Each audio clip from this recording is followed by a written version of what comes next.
اعوذ باللہ من الشیطان الرجیم بسم اللہ الرحمن الرحیم الم تعلم ان اللہ لہ ملک السماوات والارض، کیا تم جانتے نہیں کہ اللہ ہی کے لیے ہے آسمان اور زمین کی بادشاہی؟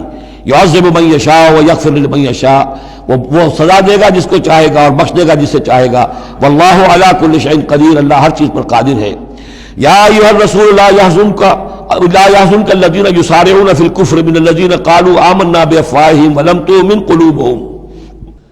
یہ پھر ذکر آ رہا ہے، لیکن یہاں بھی گڑبڑ ہے معاملہ سورہ بقرہ کی طرح۔ منافقین پر بھی انطباق ہوگا اس کا، اور اہل کتاب کے بھی وہ لوگ جو ان کے طرف کے منافق تھے، جن کا میلان اسلام کی طرف بھی تھا، چاہتے بھی تھے کہ مسلمانوں میں شامل رہے، لیکن وہ اپنے ساتھیوں کو بھی چھوڑنے کو تیار نہیں تھے۔ تو یہ جو بیچ بیچ میں مذبذبین بین ذالک تھے، یہ دونوں طرف کے لوگ تھے۔ یا ایھا الرسول لا يحزنك الذین یسارعون فی الکفر، اے رسول صلی اللہ علیہ وسلم، نہ غمگین ہو آپ ان لوگوں کی سرگرمیوں سے، بھاگ دوڑ سے، کہ جو کفر کے ضمن میں بڑی سرگرمی دکھا رہے ہیں۔ من الذین قالوا آمنا بافواہہم، ان لوگوں میں سے جو اپنے منہ سے تو کہتے ہیں کہ ہم ایمان رکھتے ہیں، ولم تؤمن قلوبہم، اور ان کے دل ایمان نہیں لائے ہیں۔ ومن الذین ہادوا، اور اسی طرح کے لوگ یہودیوں میں سے ہیں۔ سماعون للکذب، یہ بڑے ہی غور سے سنتے ہیں، توجہ سے سنتے ہیں جھوٹ کو۔ سماعون لقوم آخرین، اور یہ سنتے ہیں کچھ اور لوگوں کے لیے، یعنی ایک تو یہ ہے کہ ان کی جھوٹی باتیں بڑی توجہ سے سنیں گے، شیاطین جو ہیں ان کے، وَإِذَا خَلَوْا إِلَىٰ شَيَاطِينِهِمْ قَالُوا إِنَّا مَعَكُمْ إِنَّمَا نَحْنُ مُسْتَهْزِئُونَ۔ پھر یہ کہ ان کی طرف سے جاسوس بن کر آئیں گے مسلمانوں کے ہاں، کہ یہاں بڑی توجہ سے بات سنتے ہیں تاکہ جا کے رپورٹ کر سکے، آج محمد نے یہ کہا، آج فلاں معاملہ ہوا صلی اللہ علیہ وسلم۔ تو سماعون لقوم آخرین، اس کے دونوں ترجمے ہو سکتے ہیں کہ وہ دوسری قوم کی باتوں کو بڑی توجہ سے سنتے ہیں، یا سنتے ہیں دوسری قوم کے لوگوں کے لیے، انہیں رپورٹ کرنے کے لیے، ان کے اسپائس کی حیثیت سے آ کر۔ لم یاتوک، جو آپ کے پاس نہیں آتے، یعنی ان کے جو گرو گھنٹال ہیں، ان کے جو لیڈر ہیں، ان کے جو شیاطین ہیں، وہ آپ کے پاس نہیں آتے۔ یہ جو بین بین کے لوگ ہیں در حقیقت وہ آتے ہیں جن کے ذریعے سے یہ سارا معاملہ جو ہے جاسوسی کا چل رہا ہے۔ یحرفون الکلم من بعد مواضعہ، وہ کلام کو پھیر دیتے ہیں اس کی جگہ کے اور موقع اور محل کے معین ہو جانے کے بعد۔ یقولون ان اوتیتم ھذا فخذوہ، وہ کہتے ہیں اگر تمہیں یہ شے مل جائے تو لے لینا۔ کوئی مقدمہ ہے، وہ لا رہے ہیں حضور کے پاس، پہلے سے طے کر رکھا ہے، اگر تو فیصلہ یہ ہوگا محمد کا ہم قبول کر لیں گا، اگر یہ فیصلہ نہیں کریں گے ہم فیصلہ رد کر دیں گے۔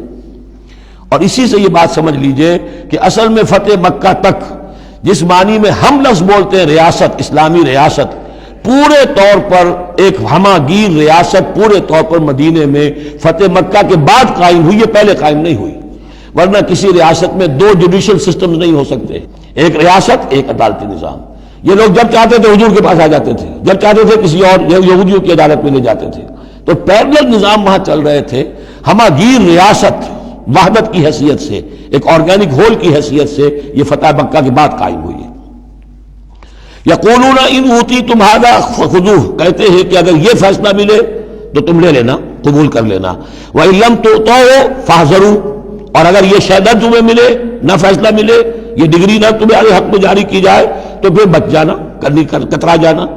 وَمَن يُرِدِ اللَّهُ فِتْنَتَهُ فَلَن تَمْلِكَ لَهُ مِنَ اللَّهِ شَيْئًا، اور جس کو اللہ تعالیٰ ہی نے فتنے میں مبتلا کرنے کا فیصلہ کر لیا ہو تو تم اس کے لیے اللہ تعالیٰ کے مقابلے میں کوئی مددگار نہ پاؤ گے، کوئی شے نہیں ملے گی۔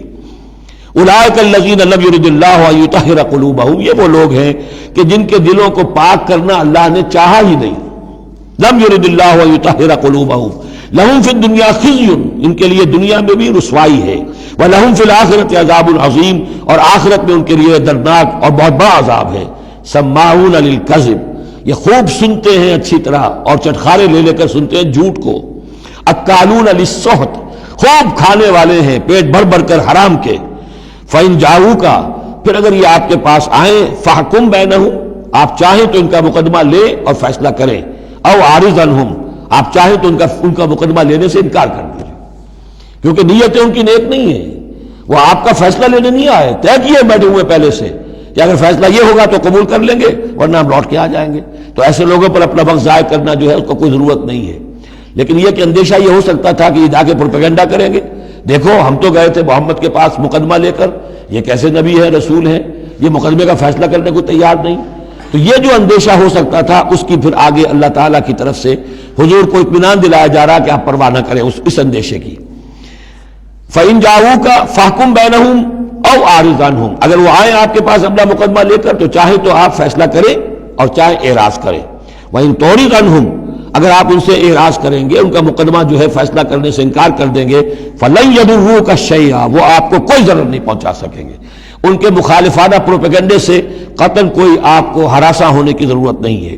وَإِنْ حَكَمْتَ، اور اگر آپ فیصلہ کریں، فَاحْكُم بَيْنَهُم بِالْقِسْطِ، تو بہرحال آپ کو فیصلہ کرنا ہے عدل اور قسط کے ساتھ، انصاف کے ساتھ. ان اللہ یحب المقسطین، یقیناً اللہ تعالیٰ جو ہے وہ انصاف کرنے والوں کو پسند کرتا ہے، ان سے محبت کرتا ہے. وَكَيْفَ يُحَكِّمُونَكَ، اور اے نبی یہ کیسے آپ کو حکم بناتے ہیں، یہود کی طرف اشارہ ہے. وَعِندَهُمُ التَّوْرَاۃ، ان کے پاس تورات موجود ہے، نیک نیت ہو تو اسی کے فیصلے کو لے کر چلیں. فِيهَا حُكْمُ اللَّهِ، اس میں اللہ کا حکم موجود ہے. ثُمَّ يَتَوَلَّوْنَ مِن بَعْدِ ذَلِكَ، پھر بھی وہ اس کے بعد بھی اس سے روگردانی کرتے ہیں. وَمَا أُولَٰئِكَ بِالْمُؤْمِنِينَ، اور حقیقت میں یہ لوگ مومن نہیں ہیں، ایمان سے خالی ہیں، ایمان سے تہی دست ہیں، ان کا اصل روگ یہ ہے. صدق اللہ العظیم.